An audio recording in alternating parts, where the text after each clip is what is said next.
Hello everyone, welcome to our YouTube channel banker couple. LIC ADO का interview का dates आप सभी की आ चुकी है। 12th से इंटरव्यू स्टार्ट हो रहे हैं, 12 जून से। और आई थिंक आप सभी ने, जितने भी लोगों का इंटरव्यू, उन्होंने जो जो डॉक्यूमेंट्स रिक्वायर्ड है वो सभी सारे करवा लिए होंगे अरेंज, और जो भी अटेस्टेड करवाना है वो सब। लेकिन इस वीडियो में मैं आपको फिर से एक बार बता रही हूँ, अगर आपने कोई मिस्टेक कर दी हो तो अभी टाइम है, एक बार आप क्रॉस चेक ज़रूर कर लीजिएगा कि क्या क्या डॉक्यूमेंट्स ले जाने हैं।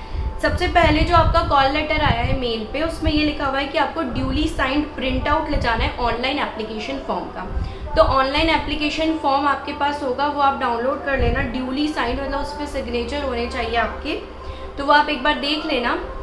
ड्यूली साइंड का मतलब यही होता है। सेकंड, उसमें लिखा है कि जितने भी सर्टिफिकेट से आपको सारे ओरिजिनल ले जाने हैं, और ओरिजिनल के साथ साथ आपको उनकी अटेस्टेड कॉपीज़ भी लेके जानी है। तो जो फोटो कॉपीज़ आप लेके जाएंगे, सेफर साइड के लिए कम से कम 2 फोटो कॉपीज़ आप लेके जाना, और ओरिजिनल ज़रूर लेके जाना। आपका जो भी आइडेंटिटी कार्ड है उसकी तो ज़रूर लेके जाना, जैसे कुछ भी एक आइडेंटिटी कार्ड, आधार कार्ड, पैन कार्ड, जो ओरिजिनल हो वो ज़रूर लेके जाना। उसके बाद सबसे पहले इसमें फर्स्ट पॉइंट लिखा है कि certificate of fellowship of insurance institute of India Mumbai.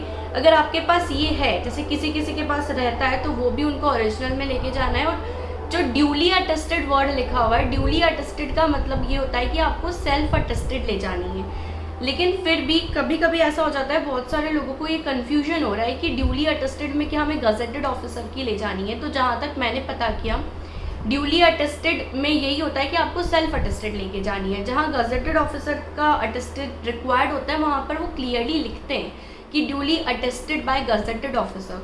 तो यहाँ पर ऐसा कुछ मेंशन नहीं है, तो यहाँ पर आपको सेल्फ अटेस्टेड भी चल जाएगी। उसकी आप लेकिन 2 कॉपी सेफर साइड के लिए लेके जाना। उसके बाद यहाँ पर एक और चीज़ लिखी कि masters degree certificate in MBA या मार्केटिंग। तो जिसके पास MBA मार्केटिंग है या पोस्ट ग्रेजुएट डिप्लोमा है मार्केटिंग में, अगर उन्होंने वो क्वालिफिकेशन कर रखी है तो उसका सर्टिफिकेट भी ज़रूर लेके जाना। क्योंकि जब ऐसा होगा कि टाई हो जाएगा या बिल्कुल सेम मार्क्स वाले कैंडिडेट्स रहेंगे, तो जो डिफ्रेंशिएट करेगा उन दोनों को वो यही रहेगा कि किसके पास मास्टर्स डिग्री है और किसके पास नहीं है। तो जिनके पास है वो ज़रूर लेके जाना, चाहे उन्होंने रेगुलर मोड में की हो या डिस्टेंस मोड में की हो, जो भी मोड में की हो। अगर आपने की है तो आप उसका डिग्री सर्टिफिकेट वो भी लेके जाना और उसकी कॉपीज़ भी लेके जाना।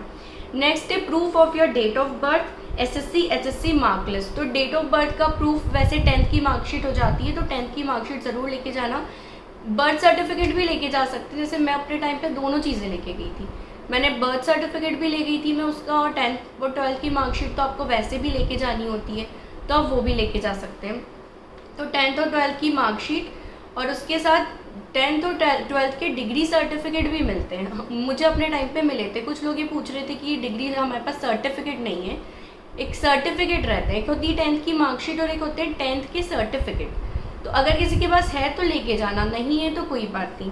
उसके बाद conduct certificate from 2 responsible persons. इसमें लोगों को थोड़ा सा डाउट हो रहा है कि कंडक्ट सर्टिफिकेट क्या होता है। तो यहाँ कंडक्ट सर्टिफिकेट का मैं फॉर्मेट शेयर कर रही हूँ। 2 रिस्पॉन्सिबल पर्सन मतलब आपको 2 अलग अलग पर्सन से जो आपसे रिलेटेड ना हो, उनका लेके जाना है। इसमें आप जो भी गजेटेड ऑफिसर है, गजेटेड ऑफिसर में जो प्रिंसिपल रहते हैं स्कूल के वो भी हो जाते हैं, और जो गवर्नमेंट स्कूल रहते हैं उनके प्रिंसिपल, उनके जो हेड मास्टर्स होते हैं, ये सब गजेटेड में आते हैं। और भी जो भी लोग गजेटेड ऑफिसर्स में आते हैं, उनका आप यहाँ पर सिग्नेचर करवा के ले जा सकते हैं। तो ये आपको 2 अलग अलग लेके जाने, अलग अलग पर्सन से।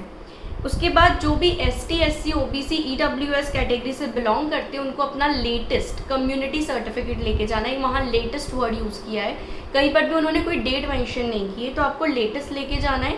स्टेट गवर्नमेंट ने जो इशू किया हो, जो स्टेट गवर्नमेंट की कॉम्पिटेंट अथॉरिटी रहती है, जिनको इशू करने का राइट रहता है ये सर्टिफिकेट्स, उनकी साइन आपके उस पर होनी चाहिए। उसके बाद अगर आप OBC है तो आपके सर्टिफिकेट में क्लियरली लिखा होना चाहिए कि you do not belong to creamy layer. Creamy layer से आप बिलोंग करते हैं तो आप उसमें नहीं क्लासीफाई हो पाते, तो आपको ये सर्टिफिकेट में मेंशन होना चाहिए। उसके बाद अगर आपको सेल्स का एक्सपीरियंस है एटलीस्ट 2 ईयर्स का, तो आपको उसका सर्टिफिकेट भी लेके जाना है। तो अगर एक्सपीरियंस है तो सर्टिफिकेट बनवा लीजिए और वो सर्टिफिकेट लेके जाना है। अगर आप एक्स सर्विस मैन है तो आपको एक डिस्चार्ज सर्टिफिकेट होता है, वो लेकर जाना है।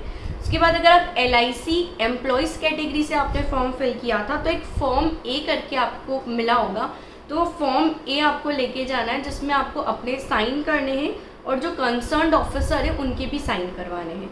वैसे ही अगर आपने एजेंट्स कैटेगरी से भरा है तो आपको फॉर्म बी लेके जाना है। फॉर्म बी में भी आपके साइन और कंसर्न्ड ऑफिसर के साइन होने चाहिए।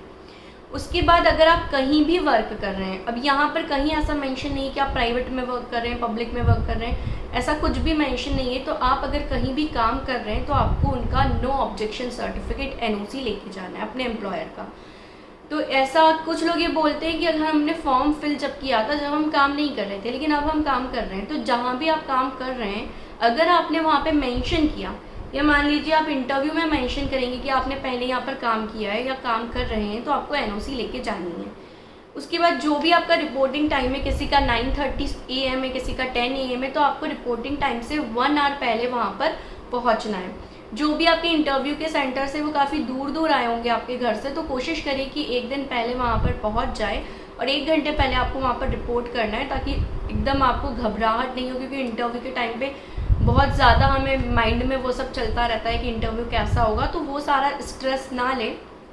इंटरव्यू सिर्फ आपका कॉन्फिडेंस चेक करते हैं, इंटरव्यू में आपका नॉलेज चेक नहीं करते हैं, आपकी पर्सनैलिटी, आपका कॉन्फिडेंस, आपका क्या एटीट्यूड है, ये सारी चीज़ें चेक करते हैं। तो नॉलेज पे इतना फोकस ना कीजिए, और मॉक इंटरव्यूज़ अगर अभी तक आपने नहीं दिए हो तो 1-2 मॉक इंटरव्यूज़ ज़रूर देना, उससे आपकी प्रैक्टिस हो जाएगी। और कुछ डाउट्स हो आपको LIC ADO से रिलेटेड तो आप कमेंट बॉक्स में पूछ सकते हैं। Thank you so much for watching this video and don't forget to like, share and subscribe our YouTube channel. Thank you so much.